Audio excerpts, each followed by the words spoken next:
আমরা এখন ঘুরে বেড়াচ্ছি।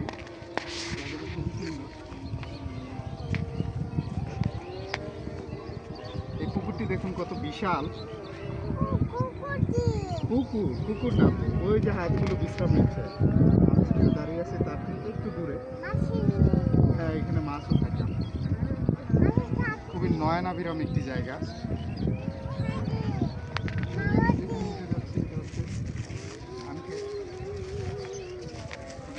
একটি ধান এগুলো খারাপ, এটা মনে হয় বক পাখি সম্ভবত। ওই যে দেখলাম আমরা একটা বকও দেখলাম।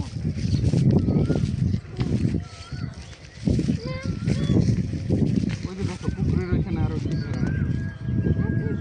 মাছের ধরি।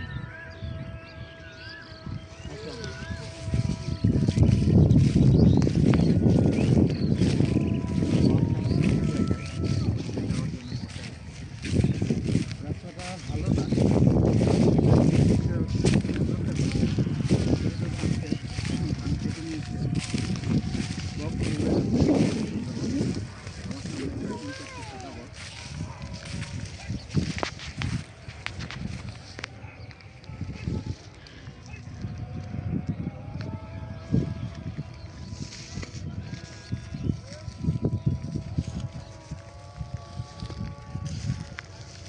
আসেন আপনাদের পুকুরটি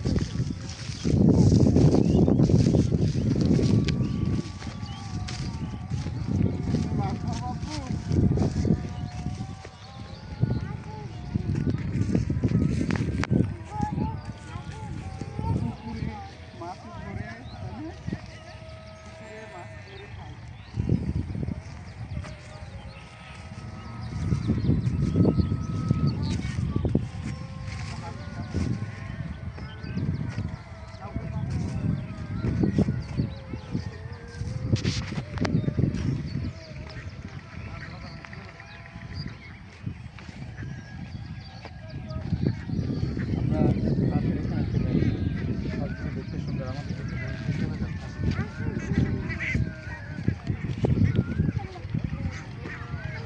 মাছগুলো খুবই নিরীহ, তো চলাচল করে পুকুরে, তা আপনাদের দেখাবো। সারিবদ্ধ মাছ, সাদা কালো ধূসর, একে একে দল বেঁধে পুকুরের পানিতে সাঁতরাচ্ছে।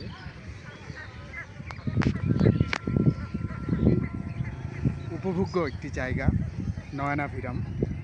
এটার নাম হচ্ছে দিয়াখালী। এটা জিরাবো বাজার থেকে প্রায় 3-4 কিলো দূরে। অটোতে আসলে 40 টাকা ভাড়া লাগে, একজনে 20 টাকা ভাড়া লাগে। আর এখানে মানুষজনের জীবনযাত্রা হচ্ছে, তারা এখন ধান কাটা শেষ করেছে, ধান মাড়াই করতেছে।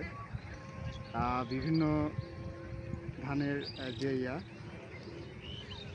খড়ের গাদা আমরা দেখতে পাচ্ছি। ধান মাড়াইয়ের কাজের সাথে মহিলাগুলিও সম্পৃক্ত। কেউ বসে নেই, সবাই নিরলসভাবে কাজ করে যাচ্ছে। সব কিছু মিলিয়ে একটা শহরের ভিতরে একটা নৈসর্গিক জায়গা এবং গ্রামীণ পরিবেশ গড়া চলে। এখনও শহরায়নের ছোঁয়া, শিল্পায়নের ছোঁয়া এই জায়গাটিতে লাগেনি, তবে কোনো এক সময় হয়তো বা লেগে যাবে। এগুলো হয়তো এক সময় শহরে রূপান্তরিত হবে, সেই দিন আর বেশি দূরে নয়। Thank you my friends, thanks for watching my videos. ভালো থাকবেন, টাটা।